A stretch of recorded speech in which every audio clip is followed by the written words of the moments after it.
Bom dia a todos e todas. É com grande satisfação que passo a presidir a mesa, uma das mesas do Seminário de Hermenêutica Constitucional e Concretização de Direitos Fundamentais, com o tema da mesa em Hermenêutica Constitucional e Garantias Constitucionais Penais.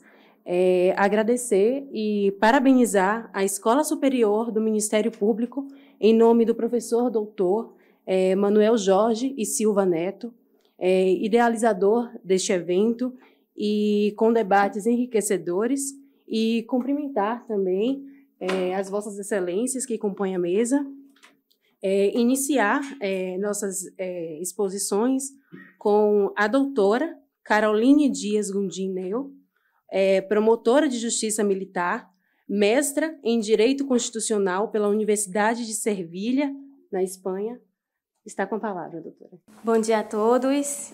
Inicialmente, eu gostaria de agradecer aqui o convite, para participar deste evento que trata de uma temática tão importante para a concretização do direito. Bom, também gostaria de dizer que é uma honra estar dividindo aqui esse painel com o Dr. Nelson Lacava, que é um grande amigo que eu fiz no Ministério Público Militar. Carol, será que a gente não podia quebrar o protocolo? A gente tinha combinado antes, porque nós recebemos essa...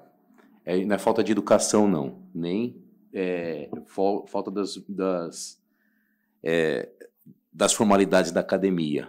O que acontece é que, por uma questão didática, a doutora Caroline, geralmente na academia, quem fala primeiro é o mais moderno e depois o mais antigo. E na educação, quem fala primeiro são as mulheres e depois os homens falam, né? Mas dessa vez a gente vai inverter um pouco, porque a gente combinou, como promotores da Justiça Militar, imbuídos numa missão difícil, né? Após ter ouvido o professor Nelson Manriche, sabendo aqui do Dr. Habib, ouvido o professor Nelson Manriche, tendo o professor Nery aqui presentes, de falar sobre esse tema. Então, nós vamos mudar um pouco o protocolo, tá? Para efeitos didáticos. Eu falo primeiro, depois a Caroline fala em seguida, né? A gente tinha combinado, vou teorizar o tema, e a Caroline vai trabalhar as questões de forma concreta, tá? Então, é uma grata oportunidade de estar aqui presente, diante de tantas celebridades, e eu vou dizer o seguinte, no Ministério Público Militar, como eu acho que é uma influência dos militares, são dadas missões, né? Então, o Procurador-Geral de Justiça Militar, o Dr. Antônio Pereira Duarte, me ligou e falou assim, Lacava, a tropa está reunida lá no Colégio de Procuradores, no PGJM, mas você e a Caroline, já que você é doutor, é o doutor mais novo da carreira, vocês têm uma missão como forças especiais de ir lá para a Escola Superior do Ministério Público da União e tratar de um tema, de uma palestra. Eu falei, não, beleza, eu vou lá falar tal. Quando eu vi o tema, eu quase morri, tá? Por quê? Porque o tema é um tema árido, um tema complicado, né? E foi uma oportunidade para mim, que estou sendo a palestra faz uns 4 anos, dadas as atividades que eu tenho tomado no Ministério Público, no Conselho Nacional do Ministério Público. Eu sou promotor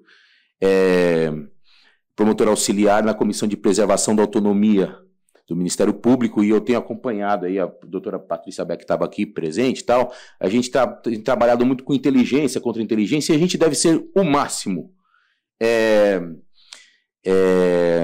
discreto e não se aparecer nesses momentos, principalmente nesses momentos de crise em que existe uma guerra aí institucional para diminuir as nossas autonomias, as nossas prerrogativas enquanto Ministério Público, né? Então, tenho trabalhado aí constantemente nesses temas, e a palestra foi uma oportunidade, o seminário tem sido uma oportunidade para que eu reflita a respeito de diversas questões e para que eu volte, né, ao tema da minha tese, né? E aí eu falei, hermenêutica constitucional e garantias penais. Ainda bem que ninguém falou isso antes, mas a ideia de hermenêutica, o termo hermenêutica, ele remonta o deus Hermes. Por que é hermenêutica? Né? E tem a ver com guerra de novo.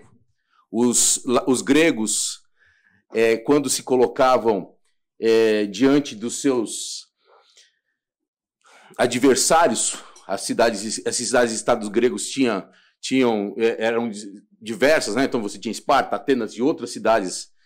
Eles perfilavam suas tropas, e somente quando os deuses dessem a expressão da sua vontade é que eles partiam para a batalha.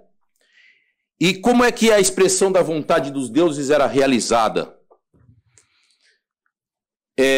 O sacerdote do deus Hermes, ele ia perante os generais, os comandantes, sacrificava uma vítima, no caso um boi, geralmente branco, e colocava as mãos dentro das entranhas do boi e dizia ali, não sei o que ele pegava lá dentro, mas ele dizia se era a vontade dos deuses partir para a batalha ou não. Então era isso. A Hermes, ele expressava a vontade dos deuses. Bom, e aí por conta disso, hermenêutica passou a ser um sinônimo de interpretação. Bom, interpretação constitucional e garantias penais. Eu fui analisar o tema, confesso que eu fui estudar, rever, né, porque a gente faz o concurso e tal, e aí a gente percebe eu fiquei assim, o que eu vou falar para os colegas em 15 minutos que fique na cabeça, né? Eu não vou ficar aqui descrevendo quais são as teorias, e os colegas aqui que fizeram o painel anterior falaram muito bem sobre a questão da Constituição aberta, né? O que a gente entende, que eu tenho percebido dos estudos, é que o constitucionalismo, o direito constitucional, como o direito penal moderno, friso moderno porque existia o direito penal anteriormente em Roma, e ele vai sendo formado com o tempo. Os tipos de crimes que nós temos hoje, eles são reflexo, muitos deles, do direito penal romano, tá? Então, o direito penal não apareceu depois de Beccaria. Existem algumas questões que vêm da época e de construção jusfilosófica, inclusive, né? O direito penal, a interpretação do direito constitucional, e o direito constitucional, ele surge no momento em que o direito privado ele está consolidado, né? Então, está consolidado, e ele já tem a consolidação de uma técnica de interpretação já construída desde a antiguidade até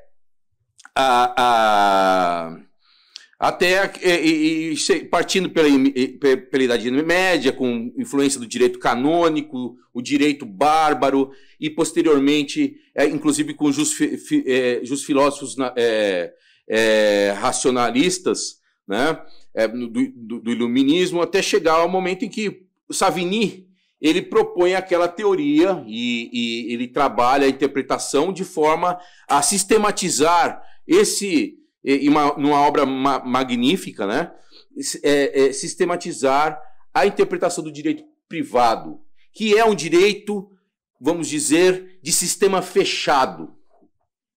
E aí nós, a partir da formação do Estado moderno, esse direito ele vai num vetor para uma interpretação, um direito, e aí a Constituição vai passar por isso, de uma sociedade aberta, né? Então, nós vemos aí, e aí o direito constitucional ele se apropria dessas métodos de interpretação do Savigny, que a gente aprende no primeiro ano da Faculdade de Direito, nas aulas de introdução ao direito, e ele vai trabalhando com isso até chegar ao que hoje nós temos, né? Falou-se de Peter Haberle, de Friedrich Miller, de Alexis também, que a gente pode falar a respeito disso, né? Então, em que há participação popular, por exemplo, os colegas, para concretização do direito de forma material. O direito passa a sair de um campo formal, né, para uma concretização material. Há uma modificação também na ideia do que seria o momento interpretativo, né? O direito passa a não ser mais... A interpretação do direito passa a não ser mais um ato de inteligência, de conhecimento da norma, né? Mas um ato de vontade. Vou parafrasear aqui, porque eu acho que as figuras, as metáforas, elas são importantes para a gente concretizar o aprendizado, né? Parafrasear aqui o Arthur Kaufmann. Arthur Kaufmann, citando Radbruch numa obra que só está em alemão, e aí eu não consegui ter essa obra em si, né? Ele diz que o direito como ele trabalha como se fosse um túnel, né? O legislador vem aqui na realidade,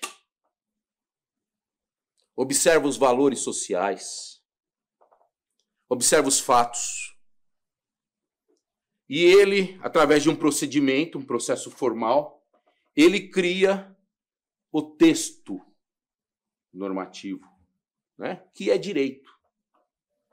E essa realidade, né, e o direito é um túnel, né, ela vai ser, de novo, abordada quando o aplicador do direito, aí no caso, vamos dizer, o Poder Judiciário, o intérprete, os demais intérpretes, porque a gente não pode ficar pensando só no intérprete do direito como o Poder Judiciário, a gente tem que abrir um pouco a ideia, falou-se do cidadão, e eu vou chegar nisso para vocês aqui, né, quando tratar da questão penal.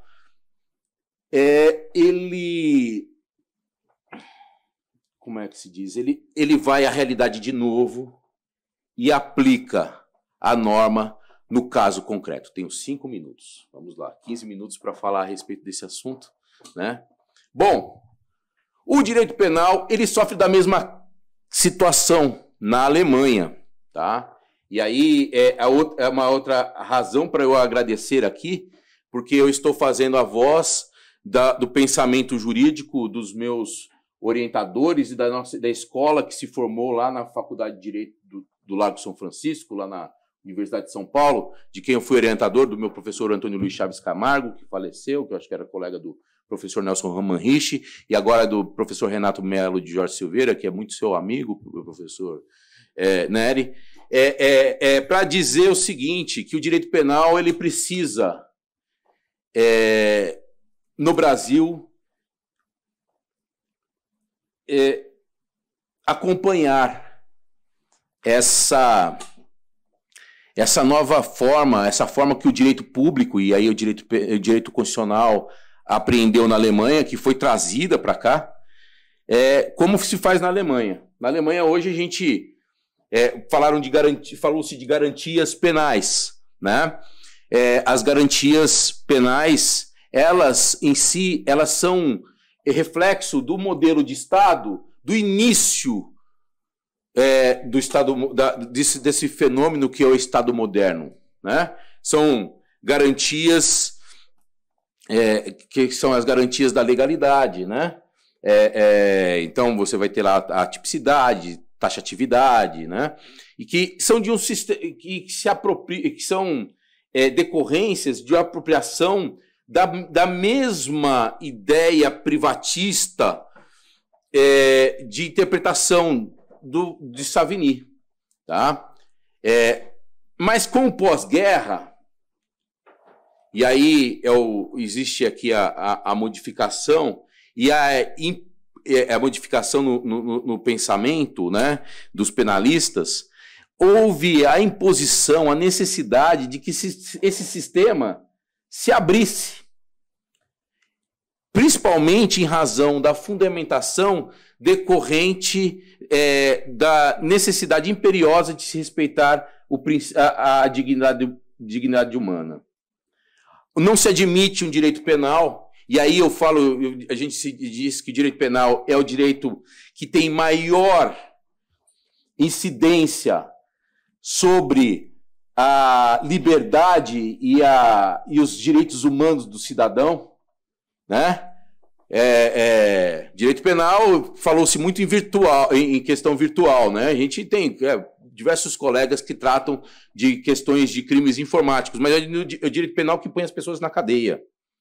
É no direito penal que você faz a busca e apreensão, entra na casa das pessoas.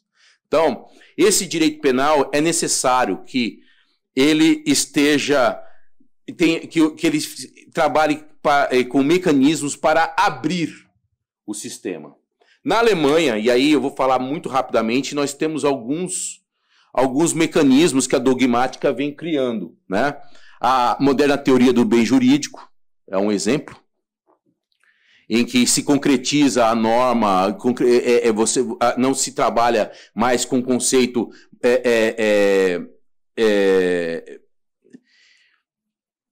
ontológico de bem jurídico, mas se apreende na interpretação constitucional, e aí com as normas todas as formas todas que os constitucionalistas aqui disseram, o conceito de bem jurídico naquele momento concreto.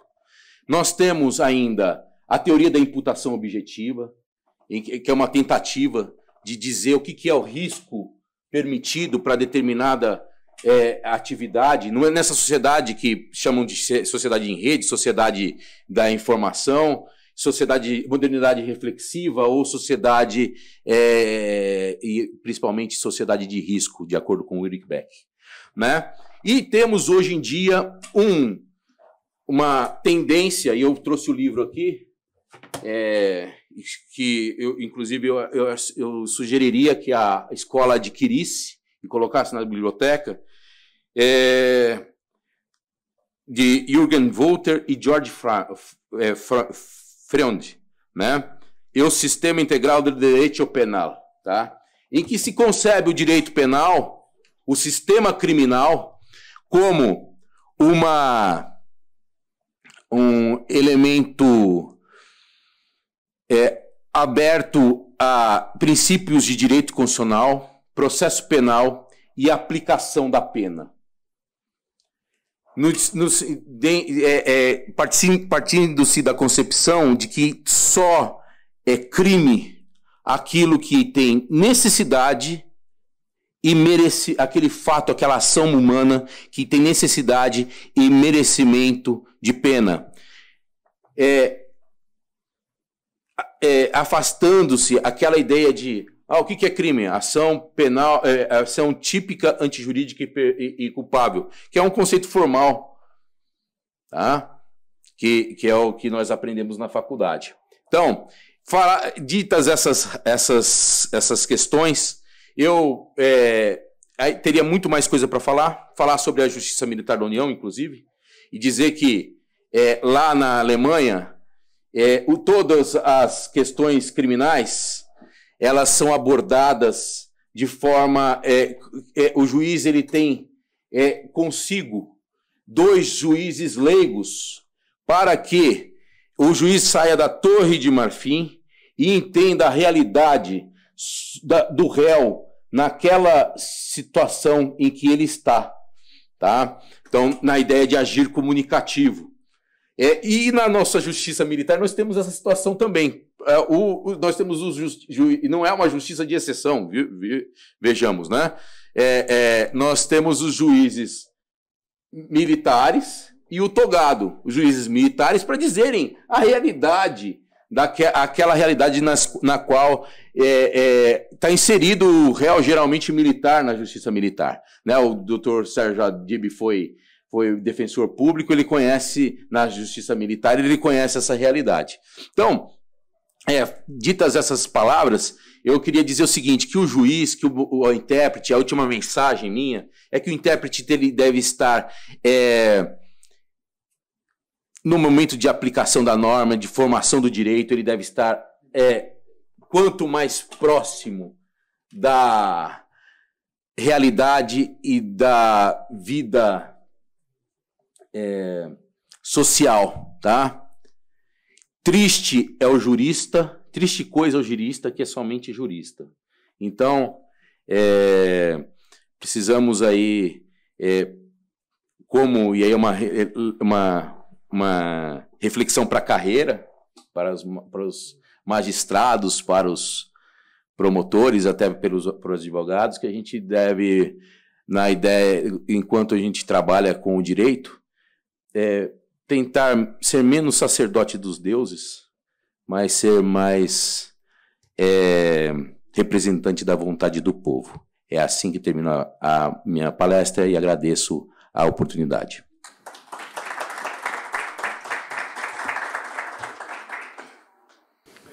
Parabéns, Vossa Excelência. Muito boa a sua exposição, maravilhosa. E a importância, né, da hermenêutica e as suas garantias fundamentais para a efetivação, né, dos direitos penais. E eu não posso aqui deixar de apresentar formalmente a Vossa Excelência, que é o doutor Nelson, né, Lacava Filho, que é promotor de justiça militar, possui mestrado em Direito Penal pela Universidade de São Paulo, também, né, pela Universidade de São Paulo, doutorando em curso, né, tem experiência na área de Direito. Já fui finalizado. Pronto, corrigindo aqui, doutor na mesma universidade, e tem experiência na área em Direito, ênfase em Direito Penal, né, doutor? Direito Penal Militar e ampla experiência, como a gente está vendo aqui, em docência em diversas instituições. Obrigada pela explanação de hoje e parabéns mais uma vez. Agora passarei a palavra à doutora Caroline Dias Gundinel, promotora de Justiça Militar, mestra em Direito Constitucional pela Universidade de Sevilha, na Espanha. Passa a palavra. Obrigada. Bom, novamente aqui o meu bom dia, né, a todos. Depois dessas exposições aqui maravilhosas, um conhecimento tão rico, a minha exposição ela vai focar um pouco mais na parte concreta. Vamos ver aqui um caso específico, né, da justiça militar, mas que acabou afetando também outras justiças especiais. Bom, como visto, o tema do painel, né, hermenêutica constitucional e garantias constitucionais penais, ele é um tema longo, como nós vimos, complexo, e considerando o tempo que temos aqui para a exposição, não se pretende aprofundar esse complexo debate, e sim estimular um pouco a reflexão sobre esse tema, partindo aqui da análise de uma decisão do Supremo Tribunal Federal acerca do momento do interrogatório judicial na instrução processual militar. Como nós sabemos, o conceito de interrogatório judicial geralmente se parte de que é um ato processual em que o juiz ele ouve o acusado sobre a sua pessoa e sobre a imputação que lhe é feita na denúncia. Mas nós vamos ver que vai muito além disso. Vamos ver que ele, na verdade, o interrogatório, ele também, como um meio de autodefesa, o acusado ele também tem ali a sua garantia constitucional pelo contraditório e pela ampla defesa de que ele deve se manifestar também sobre tudo o que foi produzido, não só sobre o que está imputado ali para ele na denúncia, senão sobre todas as provas que foram produzidas, certo? Por meio das testemunhas, por meio de documentos, enfim, ele tem que ter o conhecimento e também deve se pronunciar.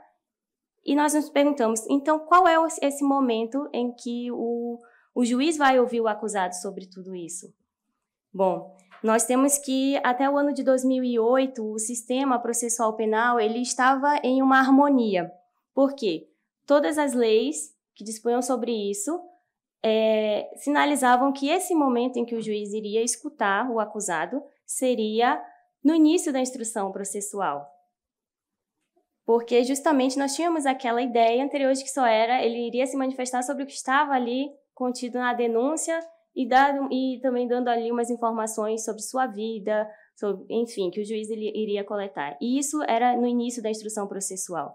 E nós temos aqui o artigo 394, na sua antiga redação, do Código de Processo Penal Comum, no Código de Processo Penal Militar, o artigo 302, na Lei de Drogas, o artigo 57, também na antiga Lei de Licitações, nessa parte que tratava sobre os crimes, né, nós tínhamos também essa previsão, e na Lei 8.038 de 90, na parte das ações penais originárias do STF, no artigo 7º.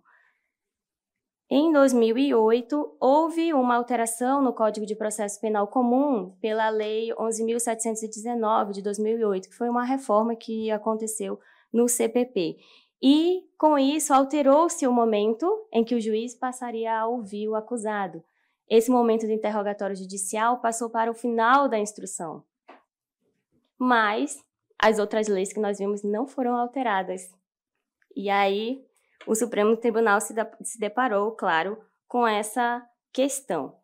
No ano de 2011, no agravo regimental na ação penal 528, o Supremo tratou justamente sobre essa questão do momento do interrogatório, isso em relação à Lei 8.038 de 90, nas suas ações penais. E, nesse momento, ele decidiu, na sessão plenária, que se aplicaria o artigo 400 do Código de Processo Penal Comum e não o artigo 7º dessa lei. Ou seja, ele mudou ali o momento do interrogatório para o final da instrução. E, claro, ali a fundamentação que o Supremo utilizou foi justamente as garantias penais do contraditório e da ampla defesa. Ou seja, claro, nós sabemos que agora, né, essa interpretação, o Supremo Tribunal Federal entendeu que o artigo 400 do CPP ele é muito mais harmônico com a Constituição Federal, porque ele garante de uma forma muito mais eficaz que o acusado exerça o seu direito ao contraditório e à ampla defesa.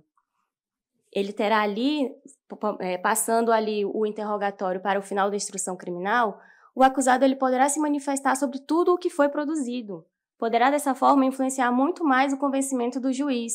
Poderá contrapor-se a eventuais testemunhas, eventual prova testemunhal, documental, ou explicar mesmo o que foi que aconteceu na realidade.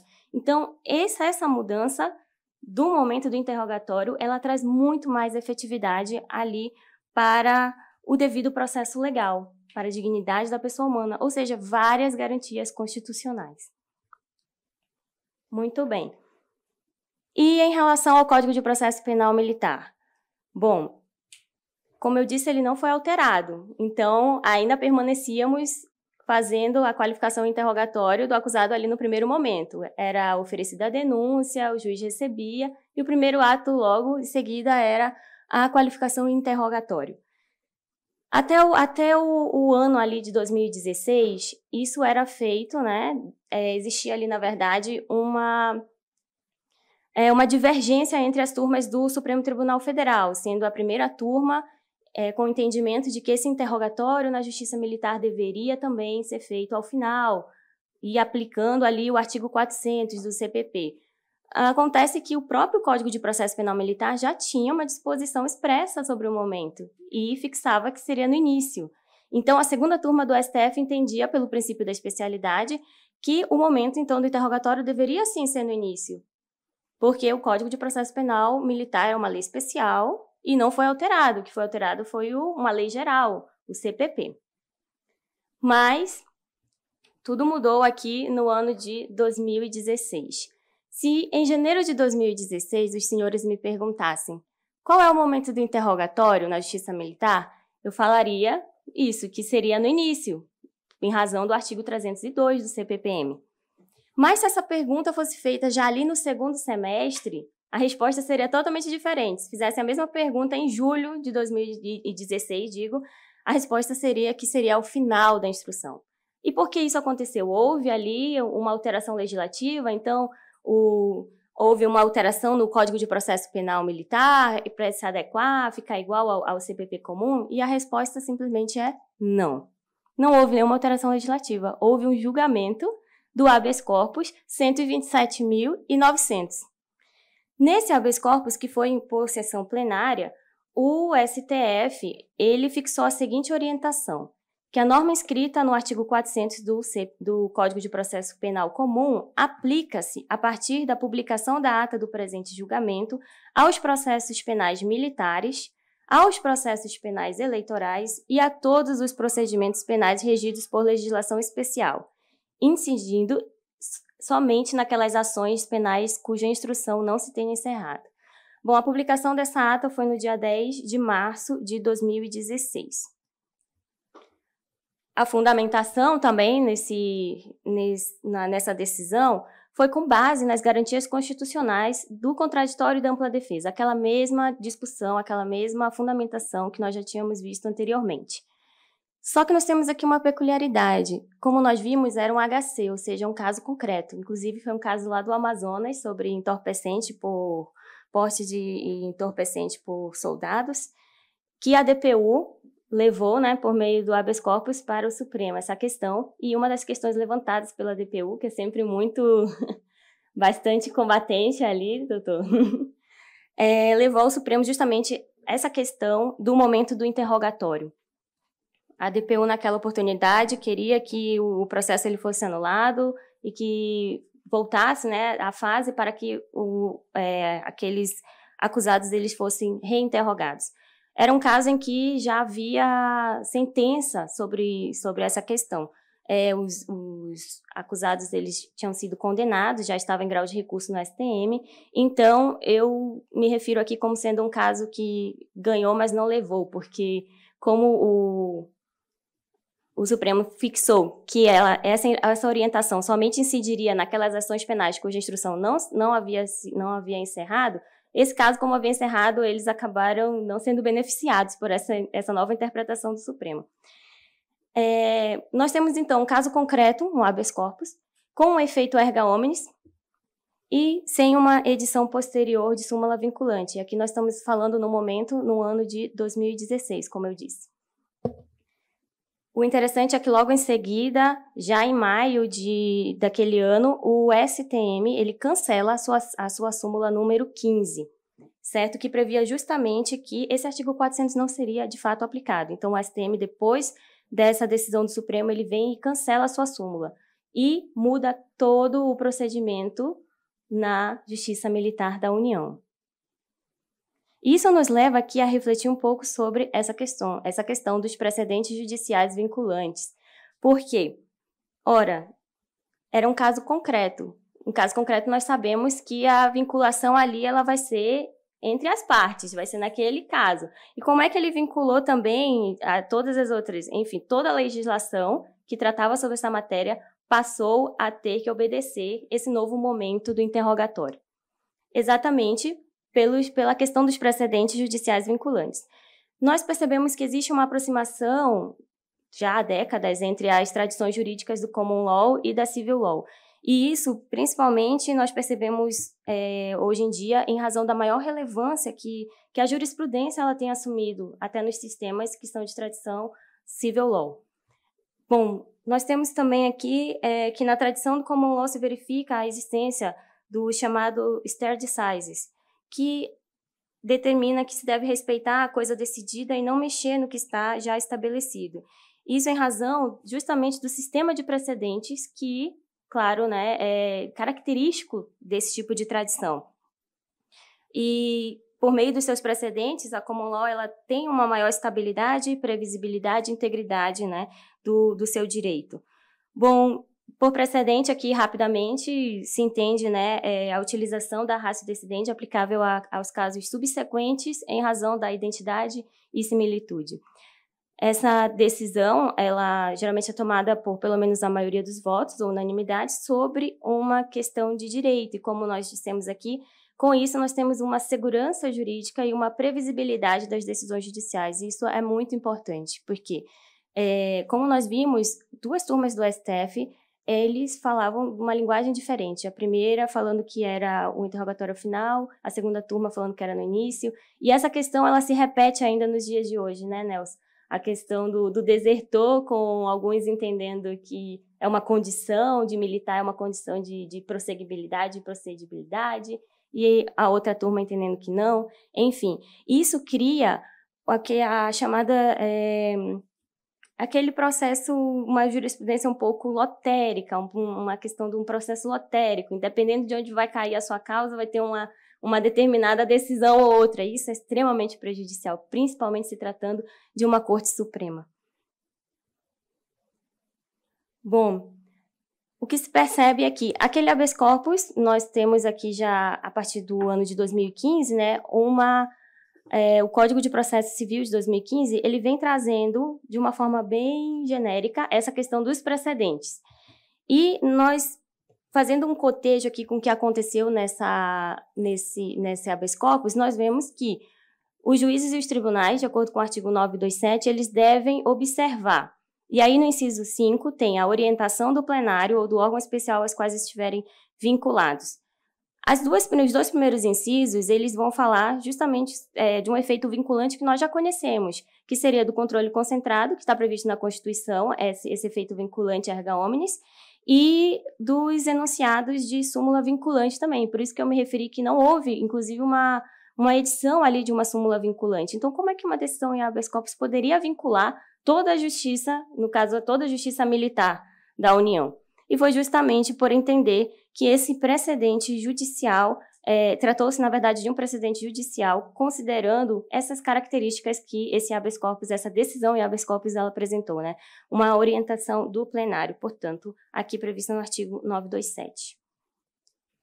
Bom, senhores, como nós vimos aqui, é uma interpretação feita pelo Supremo Tribunal Federal, que é a nossa Corte Suprema, ou seja, quem tem o dever ali, a função, né, de definir o alcance do direito constitucional por meio da interpretação de seus textos. E, por meio disso, por meio de uma hermenêutica constitucional, em que houve ali o balizamento das garantias constitucionais, do contraditório e da ampla defesa, por meio dessa interpretação, e considerando essas garantias, uma concretização desse direito fundamental, houve ali uma mudança do momento do interrogatório, por meio de jurisprudência não, por meio de uma interpretação mesmo do Supremo. Então, resumindo aqui, né, o que foi visto, nós tratamos aqui da alteração desse momento do interrogatório, que vimos que por meio, no Código de Processo Penal comum aconteceu por meio da legislação, mas no Código de Processo Penal Militar, ela aconteceu por meio de uma interpretação constitucional com um efeito vinculante, isso em decorrência da sua característica como um precedente. E tudo isso, como vimos, tendo por base as garantias constitucionais do contraditório e da ampla defesa. E com isso eu encerro. Mais uma vez eu agradeço aqui, Dr. Manuel Jorge, a oportunidade de estar aqui nesse debate enriquecedor. Eu me coloco aqui à disposição dos senhores.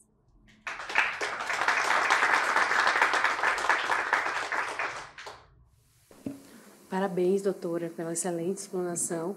E retrata, né, como as nossas garantias constitucionais, do que foi citado, né, o contraditório e ampla defesa, mesmo sem, no processo penal militar, alteração, houve a interpretação, né? Como eu sempre falo, a importância da hermenêutica, né, para a efetivação do nosso direito, né?